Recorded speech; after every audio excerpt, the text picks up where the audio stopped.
baru kemudian teori yang lain. Saya Anda memberi pengertian teori berkritis oleh Agus Saiful Hidayat. Tapi Anda bicara karakteristik oleh teori yang lain. Jadi itu nggak sinkron, nggak valid menurut saya.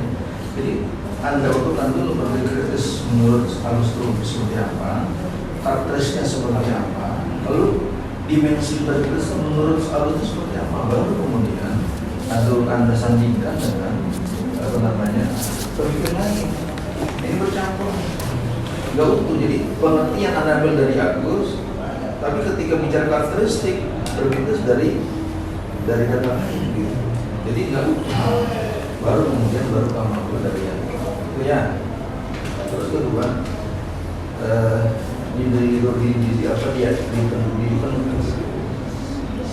bagi pembaca itu akan bingung, saudara Yusuf. Kenapa? Dia nggak bisa membedakan mana itu jawaban dari rumus atau nama itu.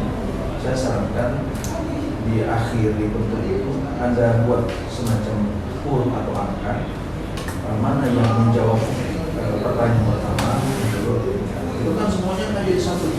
Ya, ya. Yang ketiga, Anda mengambil dalil bahwa berkritis dalam Al-Quran. Ya. Silakan saja, tapi menurut saya harus menganalisis. Gitu. Jangan versi Anda. Gitu. Anda belum cukup untuk menyatakan bahwa ini menurut saya berkaitan dengan berkritis. Tapi Anda ambil dari para mufasir. Gitu. Dari situ kemudian Anda menganalisa untuk penulis berdasarkan pendapat mufasir ABC, ada indikasi bahwa di situ ada arah yang mengarahkan pada berpikir kritis. Ya, gitu. Walaupun Quran itu milik apapun materi yang kita baca, yang kita tulis, tapi kalau itu harus ada isyarat-isyarat itu. Ya, gitu. Kemudian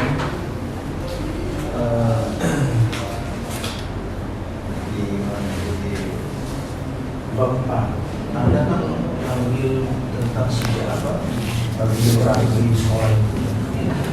Ini ada catatan kaki. Anda menurut siapa? Versi Anda kan kursus sekolah diri, cantumkan itu. Ini kan berarti kan menurut Anda ini. Masalah kan Anda tahu betul tentang sejarah berdirinya nama-nama guru. Fitnah. Ya, ini aku buat itu karya biar korektan. Ya, gitu ya. Dan yang terakhir, koreksian ini Anda bawa saat Anda melakukan persetujuan revisi oleh pengunjung. Jadi apa yang disampaikan Bu Dr. Hadijah tadi kan Anda catat tuh. Anda udah revisi belum? Nanti beliau akan tanya mana yang dulu saya tanya. Sekarang ditanya. Begitupun di dokter ini. Ya, siap. Oke. Coba tadi dibaca ayat tadi. Bismillahirrahmanirrahim. Inna fi khalqis samawati wa ikhtilafil laili wan nahari laayatin liulil albab. Inna itu panjang pendek. Pendek dalam artian tidak ada alif apa tidak ada saja. Inna fi Inna apa inna fi? Lagi coba. Inna fi khalqis samawati wal ardi wa ikhtilafil laili wan nahari laayatin liulil albab. Layat itu jadi apa? Atau bi? Nah, tarkibnya dalam ilmu nahwu. Nggak tahu itu. Belum tahu. Anda bukan dari pesantren. Dari mana? Dari Madrasah Aliyah Pak, Sari swasta Di Condet. Condet. Ya, Kalau kenapa meneliti di Darul Hikmah? satu ini yang sama tempat PLP. Oh, PLP. Iya. Anda dengan Putri Suryati. Kenapa kepala sekolahnya? Bisa ini ya? Iya. Anda ngajar di situ? Enggak Pak. Tadi katanya ngajar membantu. Pas observasi Pak. Oh, pasnya masih. Observasi siapa yang ngajar? Gurunya Bu, tapi saya ikut membantu.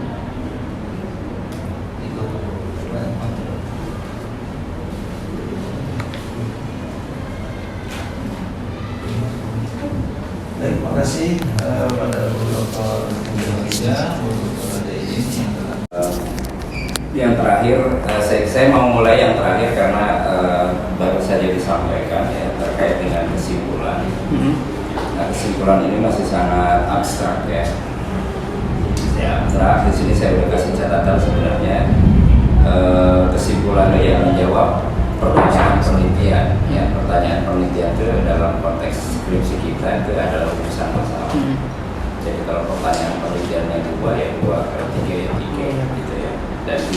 melebar. Nah, di sini saya tambahkan sebaiknya dibuat dalam pointer sehingga pembaca itu akan lebih mudah melihat atau mencerna hasil penelitian Anda melalui kesimpulan. Kemudian di kesimpulan itu ada sedikit yang perlu dieksplor. Mungkin nanti saya akan cross check di bagian temuan penelitian atau pembahasan. Pada paragraf ketiga Anda menuliskan bahwa di penutup ya, di kesimpulan proses internalisasi tersebut telah menghasilkan perubahan sikap yang nyata, mencakup terbentuknya toleransi aktif dan sekian. Nah, saya baca di dalam Anda tidak menyebutkan indikator rasa aman itu apa.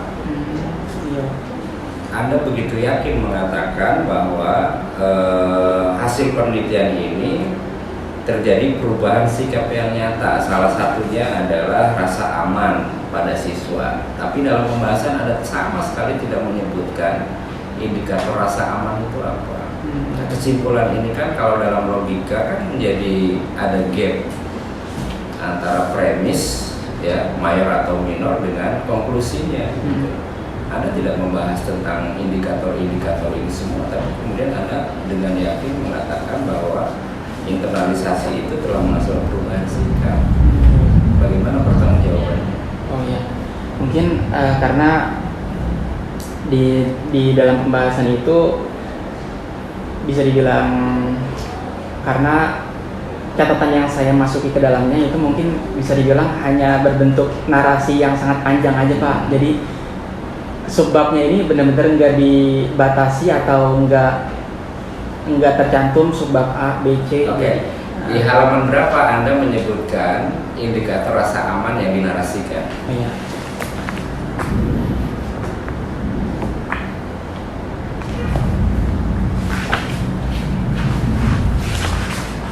Karena kesimpulan Anda ini akan menjadi rujukan orang juga, gitu ya. Kalau kemudian Anda tidak menyebutkan indikatornya, ini kesimpulan yang mengada-ada jadinya.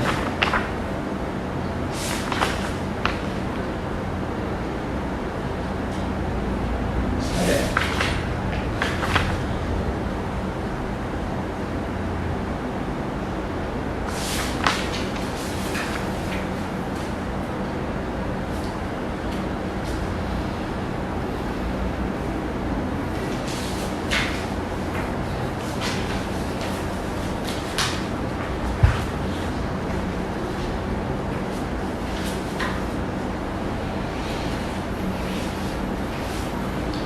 Ada di halaman 65 dan juga 66 Pak. Oke, 65 dan 66. Di mana paragraf Di berapa yang 65, di menunjukkan? halaman 65 itu paragraf kedua.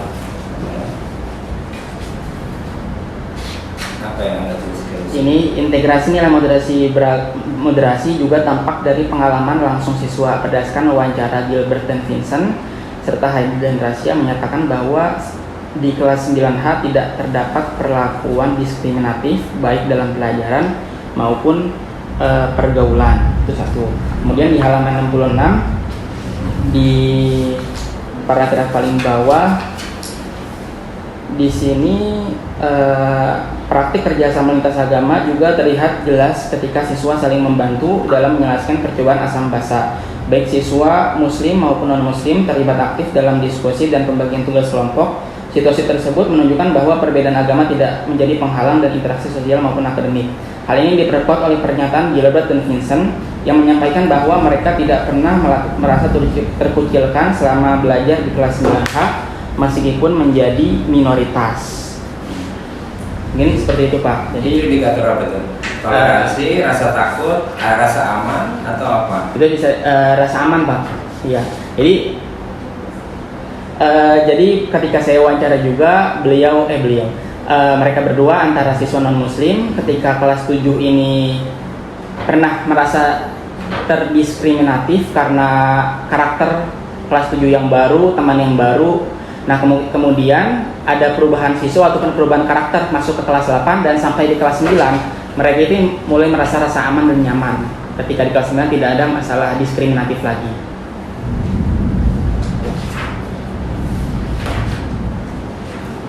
next. Yang sudah saya tidak tanya lagi nih. Baik Pak.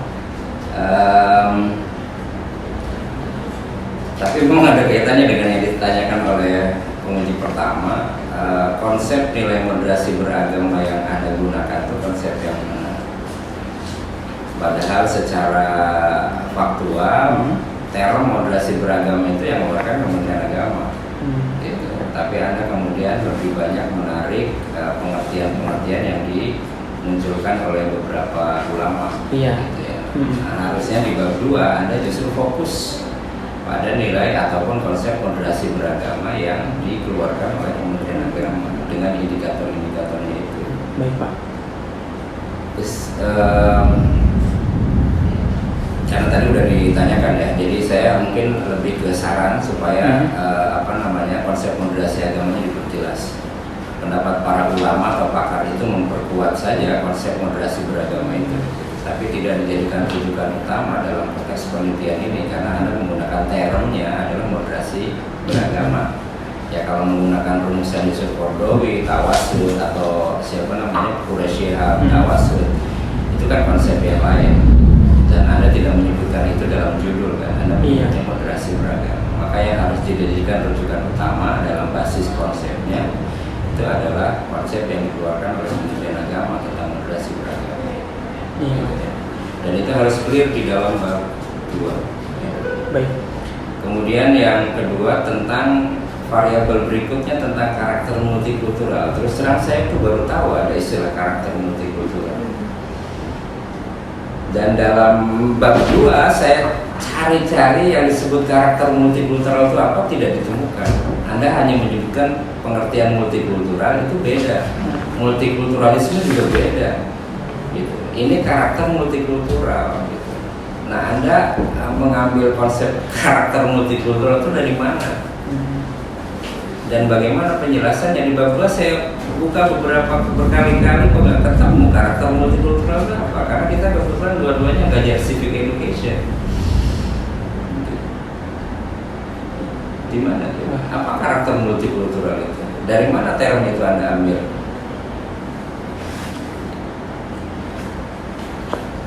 Jadi mungkin karakter multikultural ini bisa saya ambil itu karena dengan kata yang terpisah Pak, ada karakter dan multikultural. Jadi karakter ini kan salah satu sifat kejiwaan akhlak atau budi pekerti yang membedakan seseorang dengan orang lainnya. Kemudian juga dengan adanya kata-kata ataupun karakter yang ada di kepribadian seseorang itu akan tercermin sikap dan perilaku dan kebiasaan yang ada di dalamnya. Itu mungkin karakter, maksud saya itu dipisah dengan multikultural Bapak. Apa hubungannya kalau begitu? Menjadi jauh dong itu maknanya. Kalau mau ya praktik pembentukan karakter bukan multikultural, apa penyematan multikultural itu kan juga harus mengandung konsep itu. Dan Anda menyandikan itu dengan karakter.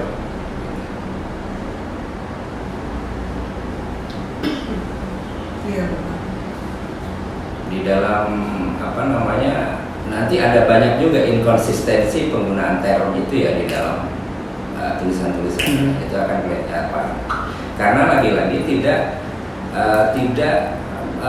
clear terkait dengan konsep karakter multikultural itu. Terus terang saya ngajar pendidikan multikultural juga perlu tahu ada karakter multikultural. Pas dosennya. Ya. Baik. Nah ini berdampak pada hasil sebenarnya. Kalau mau ya fokus pada menurut saya internalisasi nilai moderasi beragama, gitu ya. Kalau mau multikulturalnya lebih baik dibuang, menurut saya pembentukan karakter saja. Toh juga dalam pembahasan Anda tidak menyinggung itu. Saya baca berkali-kali. Misalnya pada deskripsi profil pelajar atau siswa, Anda hanya menyantumkan yang tadi ditanyakan oleh Bu penguji pertama terkait dengan profil agama. Berapa jumlah siswa yang beragama Islam, beragama Katolik, itu ada datanya. Tapi Anda tidak memunculkan data tentang basis etnisnya. Kalau Anda menyebut kultural, basis etnisnya tidak disebutkan. Padahal di subbabnya nomor 7 itu di halaman 53 Anda menyebutnya data keragaman agama etnis, gitu kan. tapi etisnya nggak ada. Betul nggak? Atau saya yang salah baca? Betul. Jadi kalau etis kan misalnya Jawa ada berapa, Betawi ada berapa kan gitu. Dan itu kan tidak terdeskripsikan di hasil temuan. Nah itu inkonsistensi yang kedua. Jadi kalau saran saya kata multikulturalnya lebih baik tidak dimasukkan. Baik. Gitu ya. Karena konsepnya luas multikultural. Apalagi disebut dengan karakter multikultural. Gitu. Itu sepertinya belum ada juga penelitian yang mengkaji tentang karakter multikultural. Baik Pak.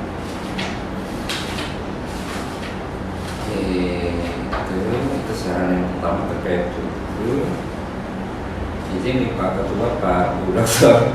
Ini saya karena membaca agak ini ya, agak punya waktu luang tadi membaca. Makanya di latar belakang nanti dicek di halaman 5 itu juga kesimpulan yang agak terburu-buru, misalnya di paragraf terakhir. Konsep multikultural sebagai bagian dari pendidikan karakter di sekolah. Itu konsep siapa itu? Anda mengambil kesimpulannya gitu.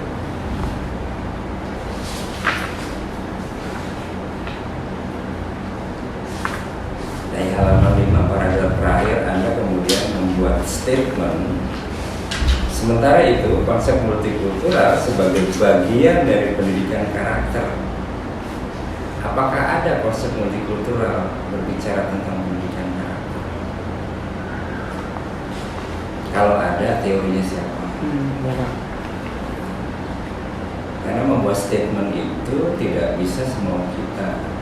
Kita harus punya basis atau dukungan datanya. Apakah itu opini pakar atau teori hasil penelitian yang menerangkan kesimpulan kita.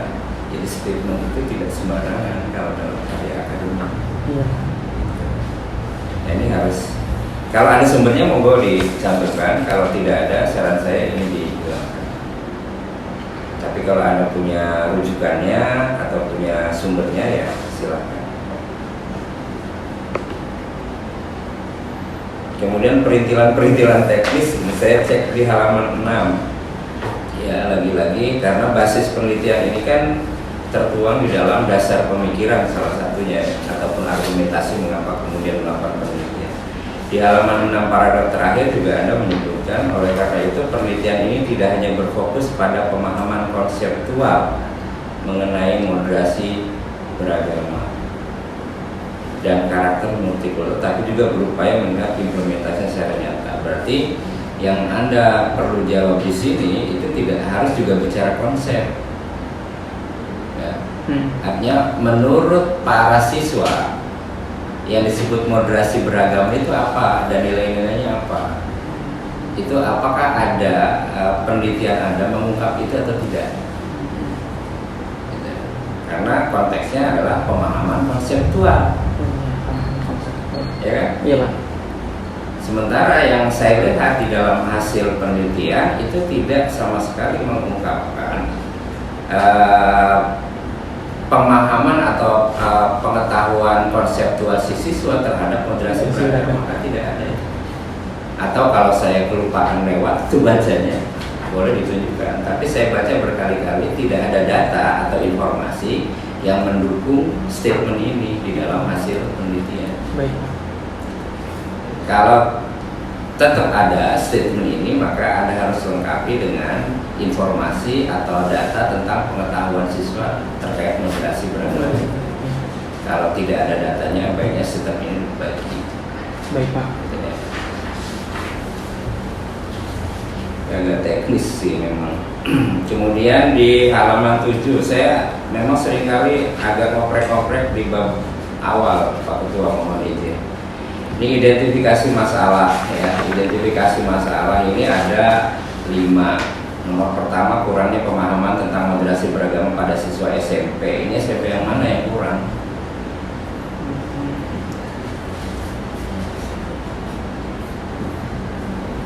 Identifikasi masalah itu kan kita mengidentifikasi masalah-masalah penelitian. Dan itu bisa kita peroleh dari objek yang akan diteliti, opini pakar, pemberitaan atau teori, gitu ya. Nah, di sini kan tidak clear nih. Anda kesimpulan ini dari mana? Kurangnya pemahaman tentang fondasi beragama. Datanya ada nggak?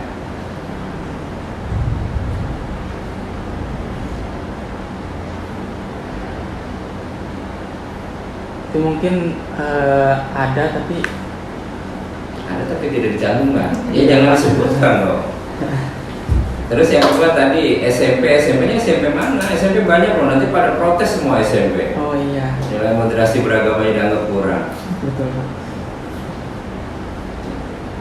Nah ini harus clear. Kurangnya upaya sekolah dalam mengantisipasi dampak negatif. Sekolah yang mana? Oh, Jadi mengidentifikasi masalah itu nggak boleh abstrak dong, harus basis pada data atau informasi. Makanya dalam penelitian itu ada yang disebut preliminary research, ada penelitian pendahuluan untuk memastikan kita mendapatkan atau memperoleh masalah yang jelas terhadap penelitian yang akan kita lakukan. Kalau ini semuanya basisnya asumsi, duga-duga, dan ini bisa berbahaya. Gitu. Artinya kalau bicara fondasi rumah, fondasinya tidak begitu kuat. Ini bahaya untuk konstruk rumah, nanti akan runtuh. Dan nomor 1 sampai 5 ini harus di-clearkan. Kalau Anda tetap mencantumkan, itu harus didukung oleh data dan informasi.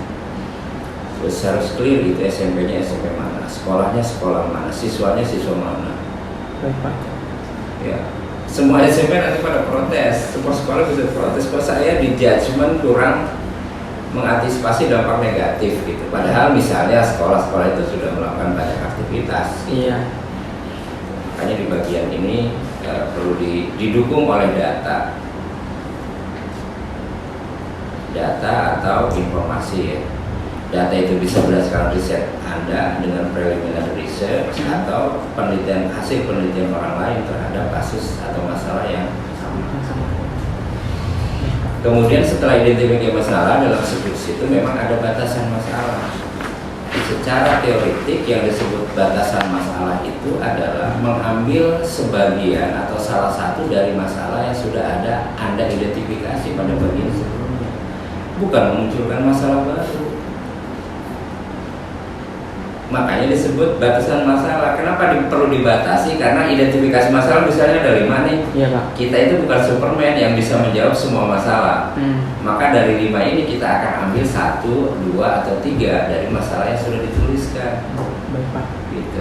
Bukan memunculkan masalah baru. Ini 1 sampai 5 ini masalah baru. Ya. Kan bimbingannya udah 8 kali, mestinya harus berulang gitu dipastikan. Ini teknis tetapi ini sangat fundamental karena ini menjadi fondasi dari pelaksanaan penelitian yang Anda lakukan. Jadi batasan masalah itu secara teoritik membatasi masalah-masalah yang sudah kita identifikasi, bukan memunculkan masalah baru yang belum disebutkan dalam identifikasi masalah. Baik Pak. Karena logikanya tadi kita itu punya keterbatasan. Dalam penelitian itu kan keterbatasan tenaga, biaya, waktu. Ya. Yang keempat saya tambahkan kita bukan Superman gitu yang bisa menjawab masalah semua masalah. Makanya dalam penelitian itu harus dibatasi atau dalam istilah lain ada fokus masalah. Baik. Maka pembatasan ini harus diubah total. Nomor 1, 5 itu hapus. Cari dari 5 masalah yang Anda identifikasi itu yang menjadi fokus atau batasan masalah. Baik Pak. Nah, baru muncul rumusan masalah gitu. Dari batasan masalah itulah baru dirumuskan pertanyaan penelitiannya. Ini agak bersambung nih, gaya berpikir orang tarbiyah itu kan linear ya. Jadi antara subbab itu tidak terpisah gitu. Ini kan repot ini. Identifikasi 5, batasan masalah-masalah baru, rumusan masalah 2, padahal batasannya ada 5. Jadi kalau pembatasan masalahnya ada 2, itu paling tidak ya cuma 2 rumusan masalahnya. Kalau batasan masalahnya 3, rumusan masalah bisa 3. Baik Pak. Ya, jadi antara subbab itu jangan terpisah ya, antara identifikasi, batasan, dan rumusan. Ini ini beda-beda nih, satu bicara Pulau Jawa, satu Pulau Sumatera, satu lagi Sulawesi, rumusan masalah gitu. Gitu ya. Nah itu harus disinkronkan. Nah ini catatan-catatan teknis konstruktif untuk metode bab 1 sudah saya masukkan. Cuma saya ingin menjelaskan dari mulai latar belakang, identifikasi, pembatasan itu tidak bisa dipisah satu kesatuan. Jangan misalnya latar belakangnya beda, identifikasinya beda lagi dari latar belakang, kemudian pembatasan juga berbeda dengan latar belakang dan identifikasi, rumusan masalah juga berbeda lagi. Nah itu penelitiannya kebingungan jadi mau kemana gitu. Oke, itu bab 1. Bab 2 terkait dengan kerangka teoritik ya. Tadi saya sudah sepakat dengan apa yang disampaikan oleh pemutih pertama ya. Saran saya makanya Anda fokus dan masukkan di dalam bab 2 ini terkait dengan konsep moderasi beragama versi Kementerian Agama. Tadi udah disinggung, sudah dipancing sama Bu penguji. Menteri siapa coba yang menggulirkan pertama kali itu? Itu menurut saya harus muncul di situ sebagai kejujuran akademik. Baik, Pak. Gitu ya. Bahwa karena kita mengutip atau mengambil term moderasi beragama ya harus jujur bahwa istilah moderasi beragama itu dari Kementerian Agama dan kita harus merujuk itu dan bahkan itu harus jadi rujukan utama gitu. Baik. Termasuk di dalamnya adalah indikator-indikatornya. Nah, makanya di beberapa catatan di teori ini saya menegaskan berkali-kali terkait dengan nilai moderasinya merujuk pada konsep yang mana, karena itu jadi tolak ukur Anda ketika melakukan penelitian dan juga mengambil kesimpulan dari penelitian.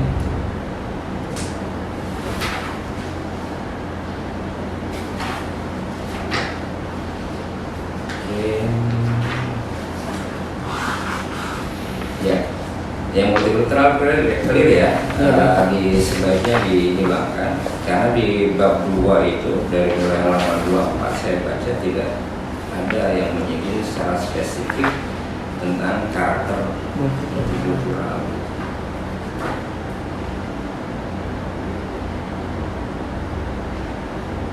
Nah, berikutnya tentang metodologi.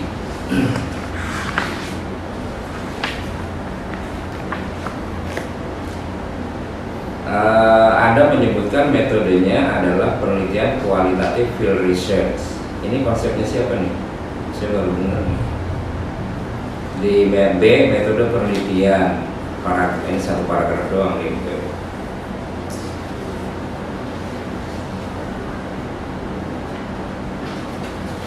Field research itu jenis penelitian atau apa? Jenis penelitian, Pak. Dari mana dasar sumbernya? Dari yang sudah saya pelajari dan juga dari jurnal yang sudah saya terima dan bimbingan dari Bapak Abu Sodik juga. Yang di field research itu apa? Bisa dibilang studi ke lapangan langsung. Loh, semua penelitian studi ke lapangan dong. Masa ada penelitian kajian referensi atau konten analisis juga ke lapangan, ke perpustakaan, kajian itu semuanya lapangan field gitu.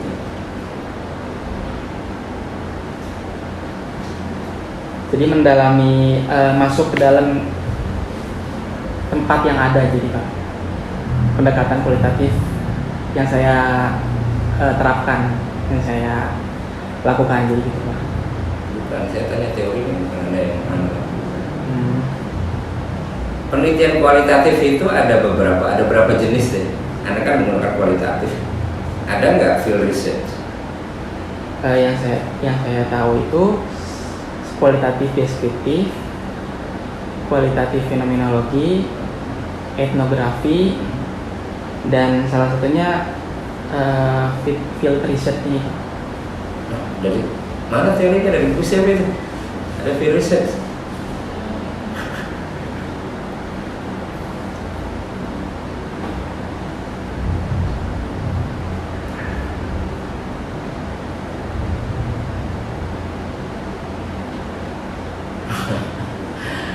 Jangan main asal cantumkan dan menyebutkan ya. Pastikan ini ada rujukannya. Tidak ada istilah research. Gitu. bahwa dalam teknik pengumpulan datanya kita ke lapangan, iya gitu. Tapi jenis penelitian kualitatif field research itu tidak gitu. Coba dicek lagi. Paling kalau begitu bisa jadi ini masuk kategorinya case study atau studi kasus. Dan jenis penelitian kualitatif salah satunya selain etno ataupun yang lain itu adalah case study.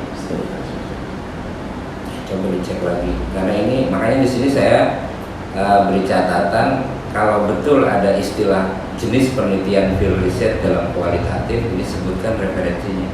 Baik, Pak. Kalau tidak ada tolong dihilangkan karena ya itu bisa mengganggu.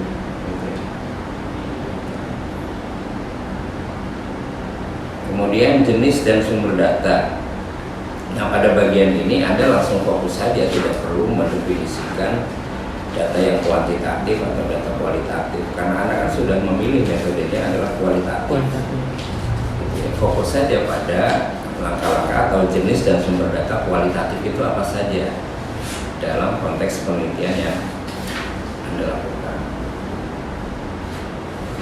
Nah kemudian dalam konteks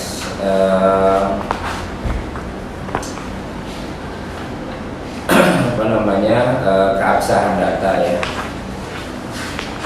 atau teknik analisis. Dari teknik analisis data dulu, ini kan Anda menggunakan Habermas ya. Itu yang Anda pahami dari konsepnya Habermas atau tahapannya dalam penelitian Anda itu seperti apa? Jadi ketika Karena di sini tidak dideskripsikan, hanya mendefinisikan tahapan-tahapan itu, tetapi tidak dikoneksikan atau dikontekstualisasikan dengan apa yang Anda teliti. Misalnya pada reduksi data, display data. Nah itu harusnya clear. Anda juga di situ itu Anda bukan menjelaskan teori, tapi menjelaskan apa yang Anda lakukan dari penelitian itu ketika melalui tahapan pertama reduksi data itu Anda melakukannya apa? Baik, Pak. Jadi jelas. Kalau ini kan bisa copy paste dari skripsi yang lain, tapi harus spesifik. Bagaimana Anda menarik kesimpulan? Bagaimana Anda menarik verifikasi atau membuat verifikasi? Bagaimana membuat display data itu harus terjelaskan, terdeskripsikan di halaman 40 itu.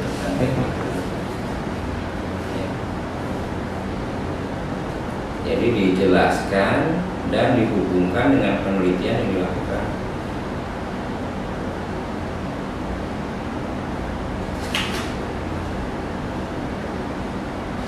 Di metodologi yang terakhir terkait dengan keabsahan data, yang disebut keabsahan data apa?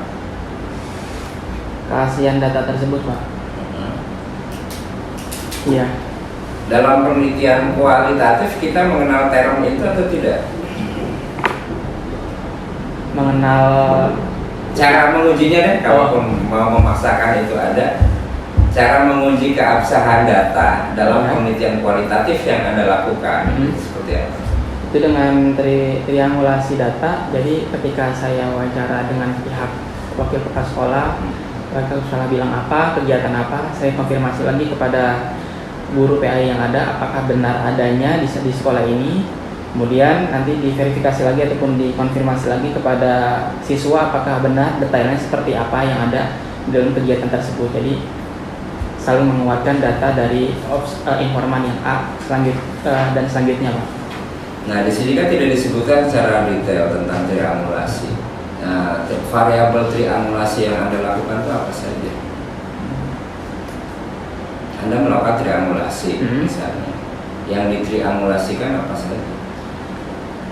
Di antaranya itu ada sumber, kemudian ada perlakukan atau bisa dibilang teknik dan juga waktunya.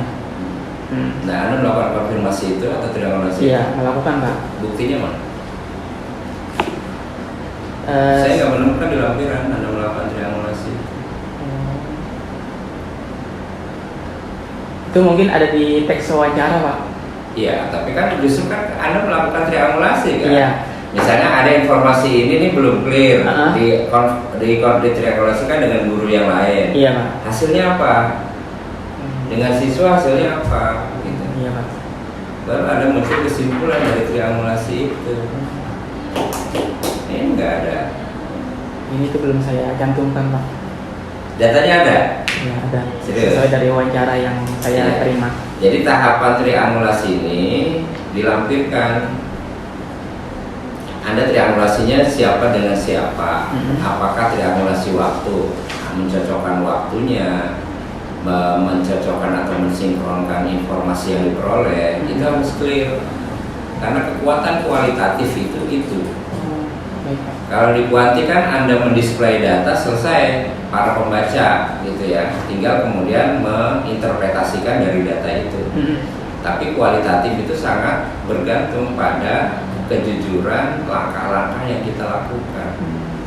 Makanya biasanya kan ada kutipan-kutipan itu untuk menunjukkan kepada publik bahwa penelitian kualitatif yang kita lakukan itu keliru, jelas. Baik Pak. Begitu juga dengan tahapan triangulasi. Triangulasi yang kita lakukan itu siapa dengan siapa, variabelnya apa yang ditriangulasi, sehingga kemudian pembaca itu percaya bahwa yang kita lakukan betul, data ini tidak ngarang, data ini sudah di-compare atau ditriangulasikan atau di-compare dengan sumber yang lain. Baik.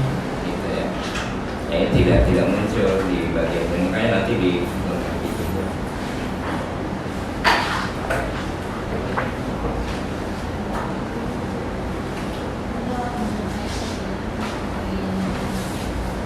masih ada waktu kan? Habis ya. Ya udah nanti dibaca lagi nih ya di bagian hasil karena gini Rokris itu harus diklirkan dulu. Pembinaan rohani Kristennya apa saja bentuknya. Kalau di Islam kan jelas, misalnya tadarus Al-Quran bentuknya. Oh iya. Nah kalau pembinaan Rokris itu kan Anda general menyebutnya pembinaan. Bentuknya apa? Apakah dia diceramahin? Apakah dia baca Alkitab gitu ya? Atau apa? Nah itu bentuknya harus clear. Baik Pak. Di situ ya. Itu ada di halaman 57. Yang lain-lain nanti bisa dilihat catatan di bagian bab 4 ya. Ada beberapa yang substantif itu harus Anda perhatikan betul. Saya kasih catatan terkait misalnya standar ukur tentang internalisasi yang Anda sebutkan dalam kerangka konsep itu harus juga disebutkan di sini untuk menguraikan, menarasikan temuan penelitian berdasarkan konsep internalisasi itu. Karena kata kunci utama dari penelitian Anda adalah internalisasi. Internalisasi moderasi beragama. Apa dasar atau standar ukurnya? Nilai-nilai itu sudah menginternalisir atau tidak atau belum? Nah, itu tidak ditemukan di dalam bab 4. Kalau mungkin tesis saya suruh ulang lagi sebenarnya. Karena itu yang menjadi pijakan utama untuk mengatakan bahwa upaya internalisasi itu terlaksana atau tidak, berhasil atau tidak dengan ukuran ini menginternalisir atau misalnya perilaku atau sikap atau nilai tasamuh, toleransi. Toleransi itu misalnya sudah menginternalisir itu indikatornya ini. Baik. Dalam aktivitas pembelajaran di kelas misalnya atau di lingkungan sekolah.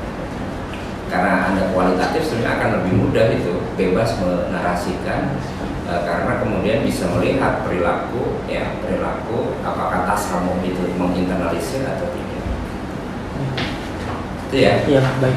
Bab 1 diluruskan lagi karena itu basicnya. Terima kasih Pak Ketua, mohon izin agak lama. Ya, Bu pemuji kedua mohon maaf. Monggo. Iya. Ya, terima kasih Pak. Ya, nanti diperbaiki ya. Baik Pak. Sesuai dengan yang disampaikan Pak Wadi. Jangan terlalu lama, tidak boleh melebihi 3 bulan. 3 Baik. bulan dia baru. Ini yang di halaman 10 itu kan ada sistematika penulisan itu. Ya harusnya nggak ada lagi di yang pembimbingan baru. Ya begini ya, ini nggak ada lagi. Bawahnya nggak ada. Di halaman 10. Iya Pak. Iya. Sama kita menulisan.